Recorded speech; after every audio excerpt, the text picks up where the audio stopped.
최근 이명박 전 대통령을 비롯한 직권남용 혐의에 대해 법원이 잇따라 무죄 판단을 내리면서 엄격하게 판단하고 있습니다. 양승태 전 대법원장 등에 대한 사법농단 수사와 판결에도 영향을 미치지는 않을지 검찰 수사팀의 고민이 커지고 있습니다. 권남기 기자입니다. 지난 5일 법원은 이명박 전 대통령이 공무원들에게 다스의 미국 소송 지원을 지시한 직권남용 혐의에 대해 무죄 판단을 내렸습니다. 공무원이 일반적 권한에 속하지 아니하는 행위를 하면 지위를 이용한 불법 행위에 해당할 수 있을 뿐 직권남용죄가 성립하지는 않습니다. 같은 날 다른 재판부도 김기춘 전 비서실장과 조윤선 전 정무수석 등이 정경련을 압박해 보수단체를 지원한 직권남용 혐의를 모두 무죄로 판단했습니다. 직권남용죄는 공무원이 직권을 남용해 의무 없는 일을 하게 하거나 권리 행사를 방해한 경우 성립합니다.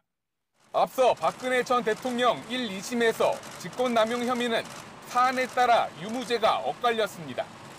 대기업들의 미르 K스포츠재단 출연금을 내라고 한 혐의와 문화예술계 블랙리스트 혐의는 유죄를 받았지만 KT의 최순실 씨 지인을 채용하라고 지시한 혐의에 대해선 무죄 판단을 내렸습니다.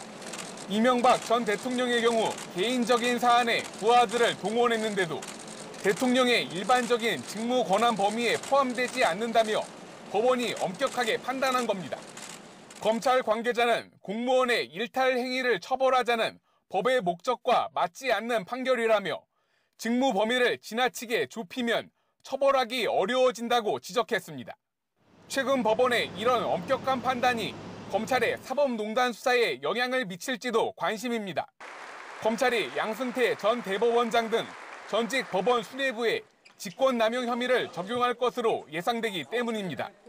이렇다 보니 법관들의 직권남용을 따로 처벌하는 법을 국회가 새로 만들어야 한다는 지적까지 제기됩니다. 다른 나라의 경우에 있어서는 법관의 직권남용에 대해서는 특별하게 별도의 법관 직권남용죄를 설치를 해서 처벌을 하고 있기 때문에 별도의 법관 직권남용죄를 신설할 필요가 있다고 생각이 듭니다. 독립된 재판부로 움직이는 법관들의 경우 직권남용 혐의 인정이 더욱 어려울 것이라는 전망이 많아 검찰 수사팀의 고민이 커지고 있습니다. YTN 권남기입니다.